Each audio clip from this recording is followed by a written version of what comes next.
مع الله في لألآت النجوم وحبك الغيوم وضوء القمر نحمده ونصلي على رسوله الكريم اما بعد بسم اللہ الرحمن الرحیم۔ معزز خواتین و حضرات، السلام علیکم ورحمۃ اللہ وبرکاتہ۔ میں آپ کی خدمت میں حاضر ہوں پروگرام سنہری باتوں کے ساتھ، اور آج کی مجلس میں آپ کے سامنے اس بات کو عرض کیا جائے گا کہ اگر کہیں حادثہ پیش آ جائے، کوئی اس طرح کا واقعہ پیش آ جائے کہ جہاں ایک ہی جگہ پر کئی میتیں حاضر ہو جائیں، تو ان کے نماز جنازہ پڑھانے کا طریقہ کیا ہوگا؟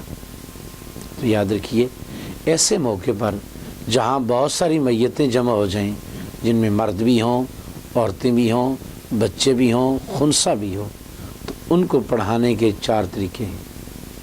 پہلا طریقہ تو یہ ہے کہ تمام میتوں کو لائن میں رکھ دیا جائے۔ اب سوال یہ پیدا ہوتا ہے کہ لائن میں تو آگے رکھے گا، لیکن امام تو ظاہر ہے ایک میت کے سامنے کھڑا ہوگا، تو امام ان میں سے کس میت کے آگے کھڑا ہوگا؟ تو یاد رکھیے، امام ان میں سے افضل میت جو بہتر ہے دین کے اعتبار سے، اس کے آگے کھڑا ہوگا۔ ایک طریقہ یہ۔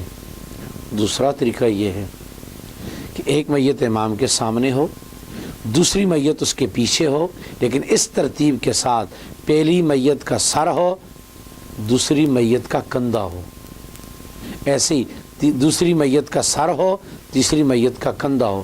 اس اعتبار سے میتوں کو رکھا جائے تو یہ ایک زینے کی شکل بن جائے گی۔ اور تیسری ترتیب یہ ہے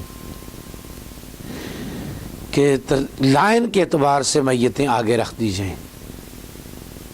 اب اس ترتیب میں یاد رکھنا کہ پہلے میت کس کی ہوگی، بعد میں میت کس کی ہوگی، اور آخر میں میت کس کی ہوگی۔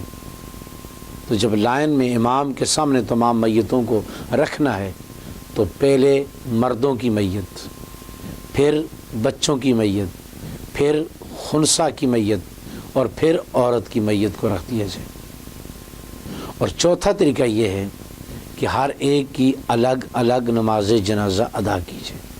افضل، اولا، بہتر تو یہ ہے کہ ہر ایک کی الگ الگ ادا کر دی جائے۔ اگر وقت کی تنگی ہو یا اس طرح کا کوئی ایسا معاملہ ہو تو سب کی اکٹھی بھی نماز جنازہ پڑھی جا سکتی ہے۔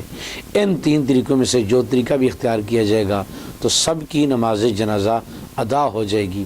اللہ رب العزت کی ذات ہر موقع کے دین کو سیکھ کر اس پر عمل کی توفیق نصیب فرمائے۔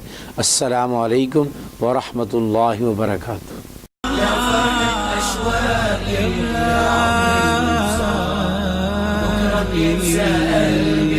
كل أيام الصعب